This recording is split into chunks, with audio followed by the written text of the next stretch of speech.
Voici un petit tutoriel sur la structure de contrôle conditionnel if. Alors syntaxiquement, comme on l'a vu en classe, le if est suivi d'une paire de parenthèses et au sein de cette paire de parenthèses, on va retrouver une valeur booléenne. Ensuite, une paire d'accolades. Cette paire d'accolades, à l'intérieur de laquelle on va trouver un code, autant de lignes à exécuter, si et seulement si la valeur booléenne est true. Alors, quelle est cette valeur booléenne? Eh bien, il s'agit soit d'une variable évaluée en type booléen, soit du résultat d'une expression conditionnelle et ou logique, et vous savez très bien que ces expressions renvoient soit la valeur true, soit la valeur false. Alors, je le répète, lorsque le booléen, la valeur booléenne est à true, alors on exécute le code qui se trouve à l'intérieur de la paire d'accolades. Lorsque la valeur booléenne est évaluée à false, alors on n'exécute pas ce code. On n'exécute pas ce code, il est tout simplement ignoré et le script continue en séquence après l'accolade fermante. Voyons quelques exemples.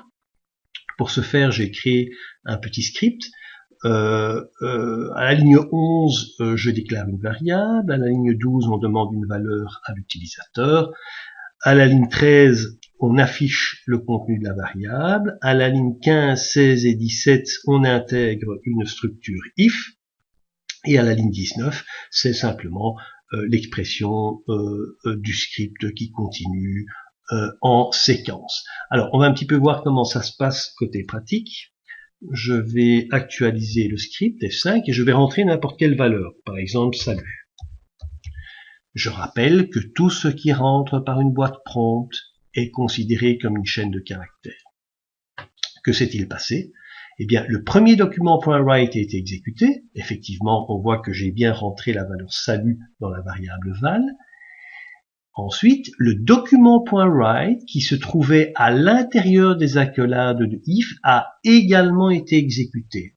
Et évidemment, pourquoi? Parce que cette variable val a été évaluée à true en type booléen, ce qui est tout à fait normal.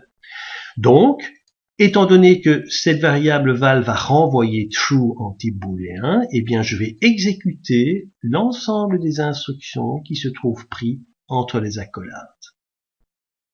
Bien. Maintenant, on va faire le cas contraire. Revenons sur l'exercice. Je vais entrer rien du tout. Une chaîne de caractères vide.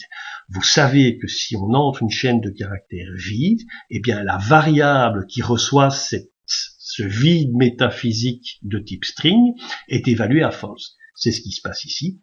Contenu de la variable, un vide métaphysique. Ce vide métaphysique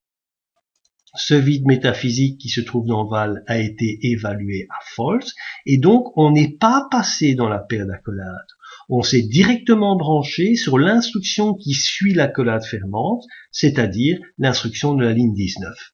On voit très bien le résultat ici, qu'on est passé du premier document .write qui édite la variable au troisième document .write qui exprime simplement que le programme continue en séquence.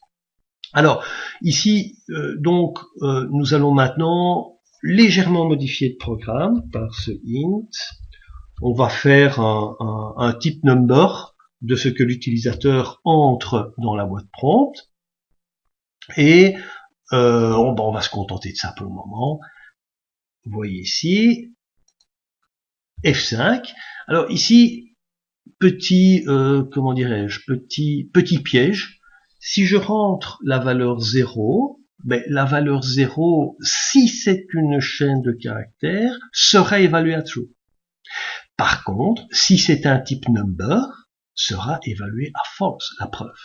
Effectivement, maintenant, j'ai entré la valeur 0 dans ma boîte prompt, mais cette valeur 0 a été transformée en type integer, en type number integer, et j'ai affecté cette valeur à val.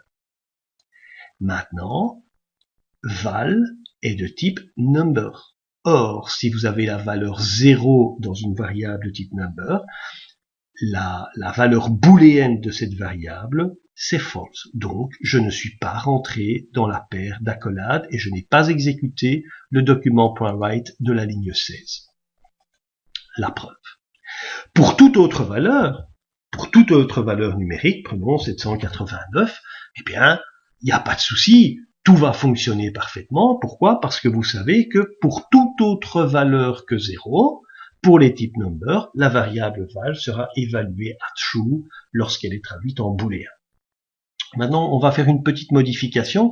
On va utiliser non plus une variable, mais une expression conditionnelle. Je veux dire, par exemple, val plus grand que 5. Val plus grand que 5. Je sauve le code. Je dis F5. Et je vais rentrer, la valeur 7. Ben, 7 est plus grand que 5. Donc, a priori, on doit passer dans le if. C'est ce qui s'est passé. Coucou, je suis passé dans le if. Maintenant, on va changer, on va mettre la valeur 2.